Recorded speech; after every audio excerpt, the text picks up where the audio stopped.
Assalamu alaikum wa rahmatullahi wa barakatuh, mes chers frères et sœurs. Aujourd'hui, Inch'Allah, nous allons parler de pardon et de justice. Mes chers frères et sœurs en islam, comme vous le savez, pardonner aux gens leurs erreurs et dissimuler leurs défauts est une qualité à la fois difficile et extrêmement importante. Cette qualité noble qu'Allah Azza wa Jal aime indique la perfection de la foi et de la moralité. Parce que l'un des plus beaux noms d'Allah Azza wa Jal est El-Afouv, c'est-à-dire celui qui est plein de pardon. Et en effet, Allah subhanahu wa ta'ala dit dans le Coran: accepte ce qu'on t'offre de raisonnable, commande ce qui est convenable et éloigne-toi des ignorants. Surat Al-A'raf, verset 199.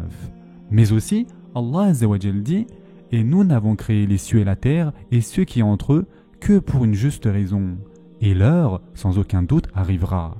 Pardonne-leur donc d'un beau pardon. Surat Al-Hijr, verset 85. Ainsi, le véritable pardon correspond à la capacité qu'une personne met en œuvre pour pardonner son coupable, bien qu'elle ait le pouvoir de le punir. Tel est le vrai mérite. Et en effet, le prophète, sallallahu alayhi wa sallam, a dit: celui qui vainc sa colère, même s'il a le pouvoir de l'assouvir, Allah l'appellera devant tout le monde au jour du jugement dernier et le laissera choisir librement parmi les houris qu'il veut. Et ce hadith a été rapporté par Abu Daoud. Le prophète, sallallahu alayhi wa sallam, a aussi dit: aussi longtemps que le serviteur pardonne aux autres leur erreur, Allah élève son honneur. Et ce hadith a été rapporté par Muslim. Il ne faut pas oublier, mes chers frères et sœurs, que la source et le détenteur du pardon est Allah Azza wa Jal. Les croyants peuvent pardonner dans la mesure de l'amour d'Allah Azza wa Jal dans leur cœur. Comment une personne égoïste et intolérante qui ne peut pardonner aux serviteurs d'Allah pourrait-elle solliciter le pardon d'Allah en sa présence dans l'au-delà? L'important est de pardonner jusqu'à ce que nous méritions d'être dignes du pardon divin. Les meilleurs exemples de pardon et d'indulgence se trouvent dans la vie de notre prophète, sallallahu alayhi wa sallam. Le jour de la conquête de la Mecque, il pardonna pour la gloire de la parole du Tawhid à Hind, qui avait mordu avidement le foie de son oncle Hamza radiallahu an lors de la bataille de Uhud. Le prophète sallallahu alayhi wa sallam pardonna, après qu'il soit devenu croyant, le féroce ennemi de l'islam. Et pourtant, Habbar ibn Aswad avait fait tomber du chameau sa fille Zaynab radiallahu anha, en la frappant avec sa lance, ce qui lui causa le martyre. Le prophète sallallahu alayhi wa sallam interdit même à quiconque de critiquer ce dernier en lui rappelant ce qu'il avait fait auparavant. Le messager d'Allah sallallahu alayhi wa sallam pardonnait sans hésitation les crimes qui étaient commis contre lui. Mais personne ne pouvait le calmer avant que justice et vérité soient rendues pour les crimes commis contre le public. En fait, le pardon est une affaire qui concerne directement la victime des crimes commis. Si un crime concerne la société, alors les droits de la société doivent être protégés. Car si un tel crime n'est dûment pas puni, il est certain que cela entraînera une plus grande injustice. Et d'ailleurs, concernant la justice, le nom El-Adl, qui signifie détenteur de la justice et la justice elle-même, est l'un des plus beaux noms d'Allah Azza wa Jal. L'islam ordonne de se conformer à la justice dans tous les domaines. Lorsque les gens font prévaloir la justice, ils mènent une vie spirituelle et de servitude paisible qui plaît à Allah Azza wa Jal. De cette façon, ils atteignent le bonheur éternel en obtenant toutes les bonnes choses dans ce monde et dans l'au-delà. La justice est si importante que même le mécréant, s'il l'observe, s'élèvera et prospérera dans le monde. A l'inverse, celui qui agit contre la justice, même s'il est croyant, devient marginal et fait l'objet de troubles matériels et spirituels. Il sera également puni dans l'au-delà à cause de son injustice. Quand la justice disparaît, on ne peut plus parler de vérité, de droit, d'équité et d'équilibre dans le monde.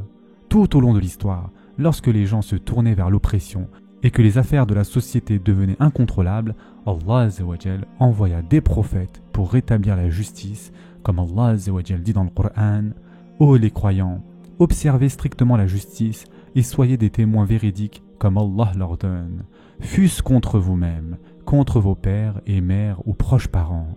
Qu'il s'agisse d'un riche ou d'un besogneux, Allah a priorité sur eux deux, et il est plus connaisseur de leur intérêt que vous. Ne suivez donc pas les passions afin de ne pas dévier de la justice. Si vous portez un faux témoignage ou si vous le refusez, sachez qu'Allah est parfaitement connaisseur de ce que vous faites. Surat An-Nisa, verset 135. Le messager d'Allah, sallallahu alayhi wa sallam a dit: au jour du jugement dernier, le plus aimé des hommes d'Allah et le plus proche de lui sera le dirigeant juste, et ce jour-là, la personne la plus détestée d'Allah et la plus éloignée de lui sera le dirigeant cruel. Et ce hadith a été rapporté par Tirmidhi.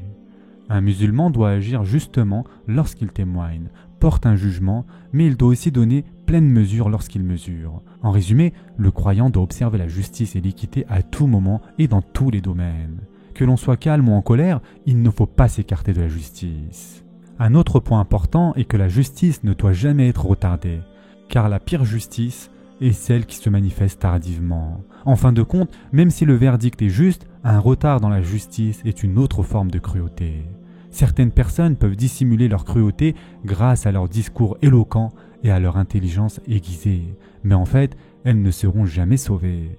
Car ceux qui, en usant de 1000 stratagèmes et subterfuges, échapperont à la justice humaine dans ce bas monde, ils devront quand même un jour s'incliner, impuissants, et rendre compte devant le tribunal d'Allah Azzawajal, le juge des juges. Et donc alors, de ce fait, ils ne connaîtront que la déception et les remords. Sur ce sujet d'ailleurs, notre prophète sallallahu alayhi wa sallam nous avertit. Et en effet, le prophète sallallahu alayhi wa sallam a dit que celui qui a commis une injustice contre quelqu'un, soit dans son honneur, soit dans une autre chose, s'en délie aujourd'hui avant qu'il n'y ait ni dirham ni dinar. Car s'il avait à son actif de bonnes œuvres, on lui en prendra selon son injustice, sinon on prendra des mauvaises actions de sa victime et on les posera sur lui. Et ce hadith a été rapporté par Bukhari et Muslim. Salama a dit: une des dernières volontés de notre prophète sallallahu alayhi wa sallam fut celle-ci. Faites attention à la prière, et respectez les droits de ceux qui sont sous vos ordres. Le messager d'Allah sallallahu alayhi wa sallam répéta tellement ces paroles que même lorsqu'il ne put plus s'exprimer avec sa bouche bénie, il continua à l'exprimer au fond de lui. Et ce hadith a été rapporté dans le Musnad de l'imam Ahmed. Un jour, mes chers frères et sœurs en islam, une personne est allée trop loin en insultant ce cruel Hajjaj en présence d'un ami d'Allah qui lui donna ce conseil. Ne renchéris pas en l'insultant, parce qu'Allah Azzawajal punira certainement Hajjaj pour les personnes qu'il a tuées et ceux dont il a usurpé les biens. Mais ce ne sera pas tout, car Allah Azzawajal punira aussi ceux qui auront bafoué la dignité de Hajjaj en violant ses droits. En d'autres termes, un serviteur qui, après avoir été opprimé, insulte son oppresseur et profère à son encontre des mauvaises paroles, se place dans les mêmes conditions au regard du péché que son oppresseur. Et s'il dépasse les limites, l'oppresseur, devenant en quelque sorte opprimé, verra ses droits violés et de ce fait, il pourra en demander réparation. Et en effet, Allah Azzawajal dit dans le Coran: « Et si vous punissez, infligez à l'agresseur une punition égale au tort qu'il vous a fait. Et si vous endurez, cela est certes meilleur pour les endurants. » Sourate An-Nahl, verset 126. Pour terminer, mes chers frères et sœurs en islam, même si l'oppression semble aux yeux de l'oppresseur brillante, sa fin sera lugubre. Alors que la justice, aussi pénible qu'elle puisse paraître, guide vers une issue brillante et pacifique. Un musulman qui est juste envers tout le monde, à tout moment et en tout lieu, gagne l'amour d'Allah Azzawajal et de ses serviteurs bien-aimés. Et il sera du nombre des prospères et bienheureux dans les deux mondes. Ce sera tout pour aujourd'hui. En attendant, prenez soin de vous mes chers frères et sœurs et à très prochainement, Inch'Allah.